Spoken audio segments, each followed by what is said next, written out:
This morning on BRN, reform is needed for long-term care services in Medicare Advantage plans. Joining me now to discuss this, Mark Warshawsky is with the American Enterprise Institute. Dr. Warshawsky, it's so great to see you. Thanks for joining us on the program this morning. Great to be here, Jeff.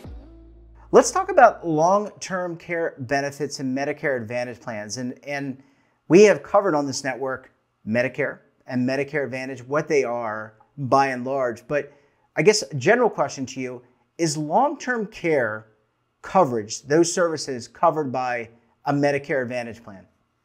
It can be. Maybe just to start, Medicare itself, the traditional Medicare benefit, covers long-term care in in limited circumstances.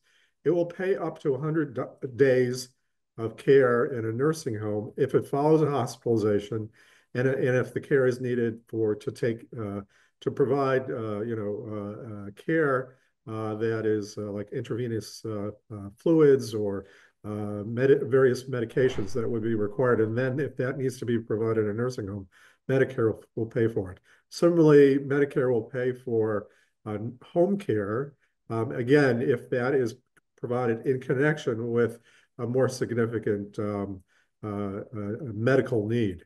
But Medicare does not pay for what we think of as traditional nursing home or home care, which is just provided to people who just need help with activities of daily living, or really have no particular medical needs, but need personal help and assistance. So Medicare does not cover that. However, since 2019, the federal government has allowed Medicare Advantage plans, so these are private insurance plans that are available as an alternative to traditional Medicare, to begin to cover home care and nursing home care more broadly than what is provided in traditional Medicare.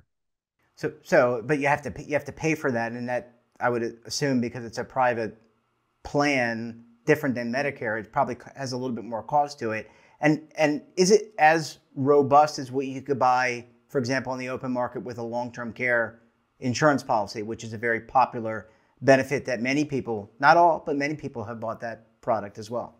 It's a new feature in these Medicare Advantage plans. I would disagree in part with something you just said.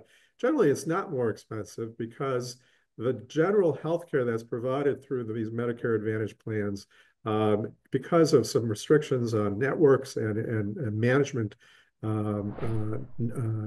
conditions, is provided more cheaply than traditional Medicare provides. So the insurance companies can actually offer additional benefits, really at no extra cost. And there's a wide panoply of benefits that are being offered.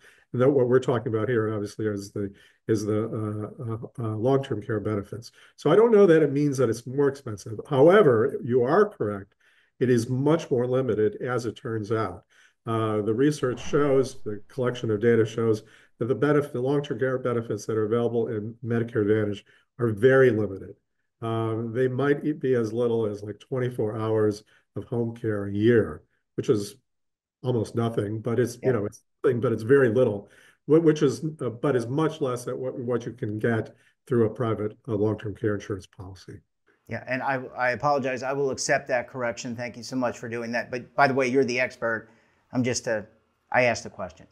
But in all seriousness, we have an aging America. I don't think that's lost on anybody. There are more people that are retiring that are age 65, that will be age 65 than at any time, I think, in our history. And that's the case around the world.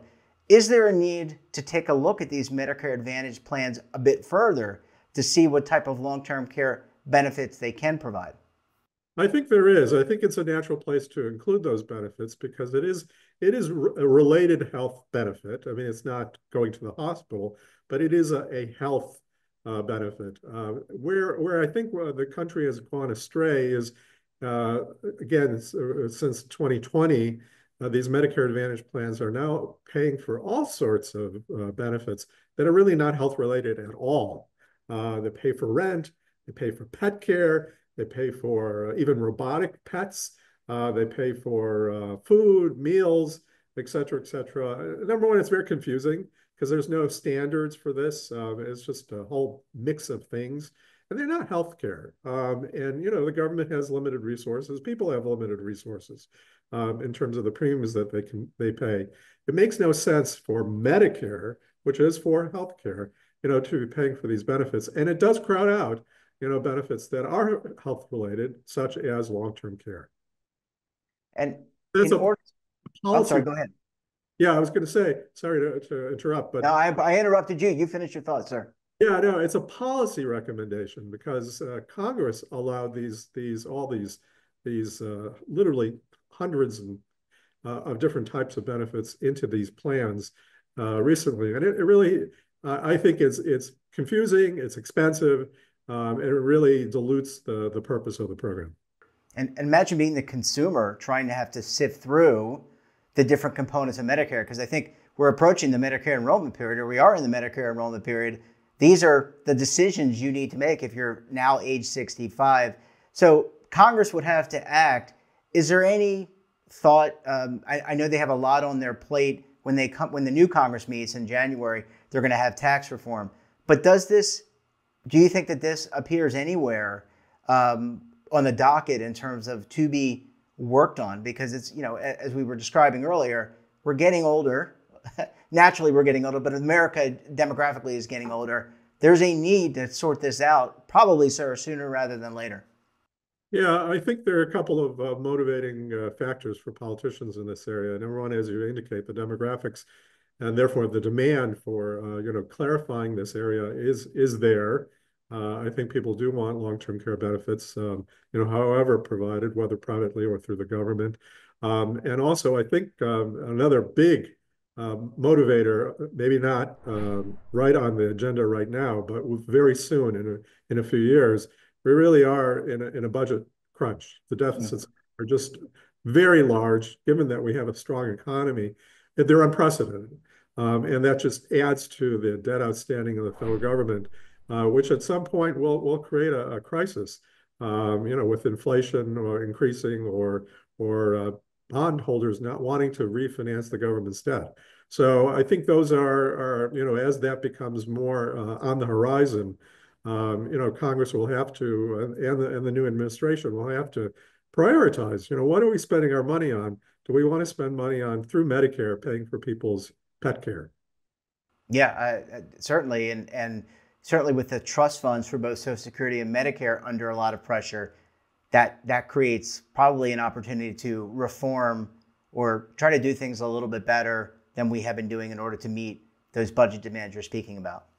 Right. I hope so. I mean, I think that's the Fingers hope. crossed, right? Yeah, that's the hope. And you know, if we want to have a vibrant economy and a solvent government, it will be necessary. Well, Dr. Warshawsky, we're going to have to leave it there. Great op-ed piece. Great to talk to you. Thanks for joining us, and we look forward to having you back on the program again very soon. It was my pleasure. Thank you. And don't forget to subscribe to our daily newsletter, The Morning Polls, for all the news in one place. Details, of course, at our website. And we're back again tomorrow for another edition of BRN. Until then, I'm Jeff Snyder. Stay safe, keep on saving, and don't forget, roll with the changes.